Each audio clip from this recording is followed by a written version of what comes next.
ज्ञान आश्रम को सब्सक्राइब करें और सारी नोटिफिकेशन के लिए बेल आइकन दबाएं।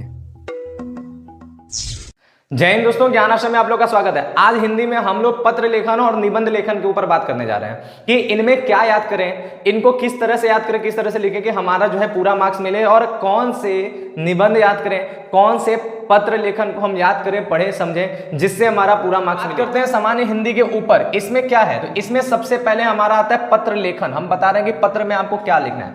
तो दो प्रकार के पत्र आप हमेशा याद कर लीजिए, ठीक है। और यही प्रकार के पत्र आपको इंग्लिश के एग्जाम में भी मिलेंगे। इंग्लिश के एग्जाम में भी, बस उसको इंग्लिश में देना होगा, यहाँ पे हिंदी में देना है, ठीक है। कौन कौन से पत्र हैं, तो देखिए सबसे पहला क्या है, प्रवक्ता या लिपिक। इन दोनों में से किसी के लिए भी आपको एक नियुक्ति पत्र जिसको कहते हैं, वो नियुक्ति के लिए आवेदन पत्र, ये आपको याद करना है इसको, ठीक है। और इस पत्र को लिखने का तरीका ये होता है कि इसमें शैक्षणिक योग्यता के लिए बॉक्स बनाना बहुत अनिवार्य है, बहुत अनिवार्य है। केवल आप आवेदन लिख दिए तो काम नहीं चलेगा। अगर पूरा मार्क्स चाहिए, बढ़िया तरीके से मार्क्स चाहिए, तो आपको एक शैक्षणिक योग्यता का बॉक्स आपको याद करना है, उसको भी लिखना है।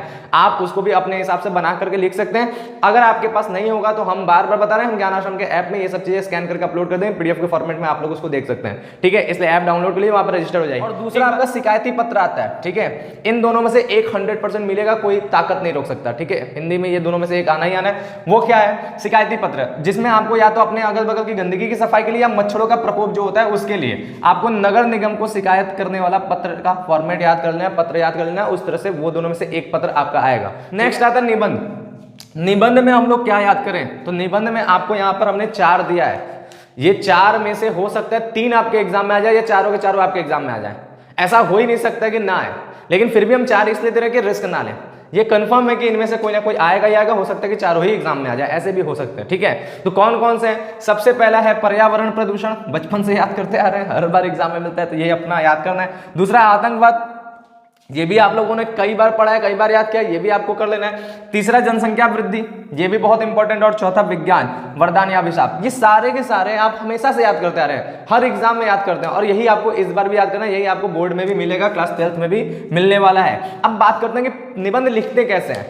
अब आप लोग क्या करते हैं, लेते हैं लंबा चौड़ा लिख के पूरा चलाते हैं एकदम कॉपी में खूब ढेर सारा, और सोचते हैं कि पेज गिनते हैं कि इतना पेज लिखा तो इतना नंबर, इतना पेज लिखा तो इतना नंबर। नहीं, पेज गिनने से नंबर नहीं मिलता है। निबंध लिखने की अपनी एक शैली होती है। सबसे पहली बात कि उसे अपने भाषा में लिखिए, याद करके बस जाइए, लेकिन लिखने का तरीका आपको अपना होना चाहिए। पढ़ के जाइए, लिखने का तरीका आपका अपना होना चाहिए, अपने भाषा में उसको लिखना। और दूसरा, लिखते कैसे हैं, तो लिखने का अपना जो है एक हेडिंग्स होता है। आप अगर क्वेश्चन बैंक गाइड रखें तो उसमें हेडिंग वाइज दिया हुआ है, अगर नहीं दिया तो हम स्कैन करके भेजेंगे आपको अपने ऐप पर, और आप उस हेडिंग वाइज याद कर लीजिएगा, तब लिखेगा। और बाई चांस ऐसा कोई निबंध आया जिसको आपको हेडिंग नहीं याद है, कुछ नहीं पता है, फिर भी लेकिन उसके बारे में लिख सकते हैं, क्योंकि यार हिंदी है, हिंदी अपना भाषा, कुछ ना कुछ तो लिख ही लेंगे। तो फिर कैसे लिखेंगे, फिर भी अगर आपको ज्यादा मार्क्स चाहिए तो आपको अगर हेडिंग नहीं भी याद है तो आप पैराग्राफ छोड़ छोड़ के लिखेगा। मतलब 4-5 लाइन लिखा, फिर पैराग्राफ छोड़ा, फिर 4-5 लाइन लिखा, फिर पैराग्राफ बनाया, फिर 4-5 लाइन लिखा, फिर पैराग्राफ बनाया। इस तरीके से पैराग्राफ वाइज आपको करना है, और लास्ट में निष्कर्ष के तौर पर या फिर इस तरह से आपको लिख देना है लास्ट में एक इंपॉर्टेंट पैराग्राफ, इस चीज में ऐसे ऐसे होना चाहिए।